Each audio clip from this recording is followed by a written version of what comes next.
Annick Borda, bonjour. Est-ce que vous pouvez nous expliquer ce que représente exactement le neurofeedback?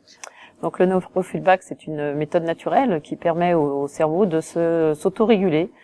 C'est un appareil qui est utilisé aux États-Unis depuis les années 70 et qui permet au cerveau de se réadapter par rapport à des situations. Donc l'énergie de la personne est analysée par rapport à un programme. Et lorsque ce programme entend des interférences, il y a des micro-coupures qui se font au niveau du son, puisque la personne écoute de la musique. Ces micro-coupures permettent au cerveau de se reconnecter, aux neurones et aux synapses de se reconnecter là où il y en a besoin. Alors, on met des capteurs, on écoute de la musique, ou même on peut regarder un film. C'est à peu près ça comme le fonctionnement? Tout à fait. Donc on met des capteurs au niveau des oreilles, au niveau de la tête de la personne, c'est comme un encéphalogramme, et la personne écoute de la musique. Ou éventuellement des enfants peuvent regarder des films, parce que c'est pas évident de rester une demi-heure sans bouger en écoutant de la musique. Et en regardant la musique, en écoutant de la musique, en regardant ces films, dès que l'ordinateur entend une interférence, le programme renvoie à la personne un signal qui se spécifie par des micro-coupures de la musique et qui permet à la personne de reconnecter. Voilà, c'est un renvoi d'informations sur lui-même au niveau du cerveau. Alors, ces micro-coupures, c'est comme un disque rayé, ça fait un crash. Et à partir de là, on travaille sur quoi? Eh bien, on travaille sur les parties inconscientes aussi de la personne et sur ça renvoie à un faisceau d'énergie. C'est-à-dire que dès que par rapport aux différents ondes hertziennes ou alpha, gamma, qui est mis sur une base moyenne, dès que les interférences de la personne dépassent ces variations, il y a un signal qui est envoyé à la personne. Ça fait que ça vient réguler cette norme. Depuis quand existe le neurofeedback? Alors le neurofeedback existe aux États-Unis depuis les années 70. Alors c'est sûr qu'en France, ça arrive à petits pas, mais de plus en plus, il y a des formateurs qui arrivent en France, qui forment des praticiens neurofeedback. Et c'est vrai que ça permet aux gens de répondre à des besoins quand même importants en France, quoi. Alors qu'est-ce que ça soigne? Alors ça soigne, j'avais envie de vous dire tout, mais bon, ça soigne et ça soigne pas. Ça peut optimiser les capacités neuronales. C'est-à-dire que il y fut un temps, même aux États-Unis, ça a été fait pour les astronautes dans les faisceaux pour augmenter leur capacité de gestion du stress et des événements évidemment imprévus dans leur capacité d'adaptation. Ça peut aussi optimiser les capacités physiques pour les athlètes de haut niveau dans la vision de leur pratique. Mais c'est vrai que c'est utilisé pour des problèmes de stress, dans les problèmes de la vie, ou comment dire.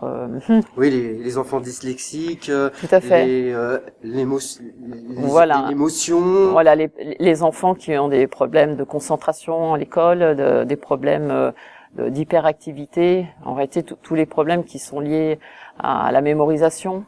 Aujourd'hui, il y a des études qui sont faites pour Alzheimer et on s'aperçoit que des personnes bien atteintes, se remettent en contact avec leur famille. Et il y a des progrès qui se font de ce côté-là qui sont énormes. Alors on sait que les neurosciences, il y a beaucoup de choses encore à découvrir. On ne connaît pas effectivement, pratiquement 70% du fonctionnement du cerveau. Le neurofeedback va dans ce sens? Le neurofeedback, il va dans le sens d'améliorer ce côté de plasticité du cerveau. Là où on s'aperçoit que rien n'est fini et que le cerveau peut toujours évoluer, le neurofeedback a été conçu aussi pour augmenter toutes ces capacités et de pas rester sur une autoroute, mais de pouvoir élargir toutes les capacités neuronales. Oui. Alors effectivement, vous parlez d'autoroute. On peut changer au niveau de notre cerveau certaines directions, et ça aide le neurofeedback pour pouvoir reconnecter d'autres directions, parce qu'on utilise effectivement très peu et souvent les mêmes directions. Tout à fait, ça donne des ouvertures. De nombreuses personnes viennent en neurofeedback qui disent j'ai changé, je fonctionne plus pareil, je vois les choses différemment, j'anticipe les choses que j'anticipais pas avant, et ça permet aussi, oui, d'ouvrir des portes et d'augmenter encore nos capacités et de vision du monde. Alors comment, effectivement, pour placer maintenant le neurofeedback comme une science et une utilisation médicale, qu'est-ce qu'on doit faire? Oui, alors, alors c'est vrai qu'au niveau médical, aujourd'hui, dans tous les hôpitaux, on devrait proposer cette activité, enfin ce produit de science, quoi, pour augmenter la nécessité du terrain, ouvrir la possibilité de proposer aux gens une nouvelle technologie. Et l'idée, ça serait de pouvoir le proposer à l'hôpital, oui, c'est ça, dans les hôpitaux. Ça commence à venir, il y a certains hôpitaux déjà qui se sont un petit peu ouverts. Oui, oui. On a Sainte-Marguerite à Marseille qui font le biofeedback, oui, tout à fait. Parce qu'on peut soigner la douleur, par exemple. Tout à fait. Donc le neurofeedback, ça soigne, oui, ça peut soigner aussi les douleurs physiques, parce que c'est le cerveau qui émet justement l'influx nerveux.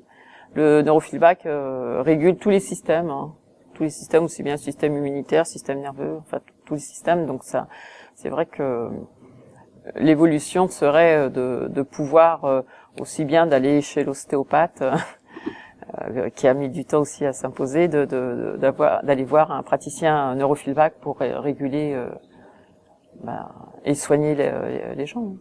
Vous sentez que vous avez votre place dans ce salon et que c'est une bonne chose, cette mixité qui a été mise en place? Alors dans ce salon, c'est vrai que cette mixité avec tous les arts divinatoires, c'est vrai qu'on peut se poser la question pourquoi on est là, mais si on parle de globalité et que l'homme fait partie d'une globalité, pourquoi pas d'associer le corps, l'esprit et l'ensemble de la personne, et je pense qu'on a aussi bien, oui, notre place là, en salon de bien-être comme en salon divinatoire. Alors quel est l'avenir du neurofeedback? Il y a encore beaucoup de choses à développer. Je sais pas si je suis la bonne personne pour vous répondre à ça, mais je pense que ce qui a développé, c'est de nombreux praticiens et que ça se sache pour que on puisse subvenir aux besoins des gens, aux maladies, sans avoir recours systématiquement aux médicaments. Étant donné que c'est une méthode 100% naturelle, qui n'a pas du tout d'effets secondaires, donc c'est vrai que ça pourrait pallier à tout ce qu'on voit aujourd'hui pour aller dans un... Et c'est vrai qu'une séance entraîne un certain bien-être. Oui, tout à fait. Même la première séance lorsqu'on fait le neurofeedback, qui dure 33 minutes 30, on se sent bien après. Comment se passe une séance avec la personne? Il faut avoir une discussion avant, faut savoir à qui on a affaire. Oui. Alors moi Comment vous fonctionnez? Voilà. Comment je fonctionne. Moi, la première séance, je fais un bilan avec la personne, savoir ce qui va pas. Je revois les différents systèmes pour voir où elle a un problème. Je fais même une évaluation, évaluation de 1 à 5, savoir son degré d'importance dans ces problèmes. Et ensuite, lorsque je fais la première séance, je fais une séance basique dans un premier temps, parce qu'une séance est basée sur 4 zen. Et le premier, c'est comme si vous faisiez du sport. La première partie, c'est on se prépare, on s'habille. La deuxième partie, on s'échauffe. La troisième partie, on est vraiment dans l'activité, le travail. Et la quatrième partie est la récupération. Ces 4 parties dans la séance de neurofeedback, elles sont importantes. Et quand vous venez la première fois, la partie de travail, elle est elle est pratiquement inexistante parce que on prépare le cerveau à travailler. Pareil, je ne vais pas vous faire courir 40 km si vous n'avez jamais appris à courir, donc je vais vous préparer, et petit à petit, peut-être qu'on arrivera aux 40 km. Le neurofeedback, c'est une préparation aussi du cerveau et un travail de la sorte. C'est un travail à long terme, à moyen terme, ou ça dépend de la personne? Donc les séances de neurofeedback, c'est vrai qu'on ressent les effets très rapidement d'un bien-être, d'un recentrage, de la gestion du stress, elle est très vite ressentie, qu'on puisse améliorer les choses. Mais il faut au moins une dizaine de séances, sinon plus, selon certaines personnes. Il y a des personnes, il leur faudra peut-être une centaine de séances. Ça dépend. Après, ça dépend aussi si vous êtes un enfant, si vous êtes un adulte, depuis combien de temps vous avez cette problématique. Certaines personnes, en 5 séances, 6 séances, ils ont retrouvé le sommeil. C'est une thérapie d'avenir? Ah oui, 100%. Merci. Merci.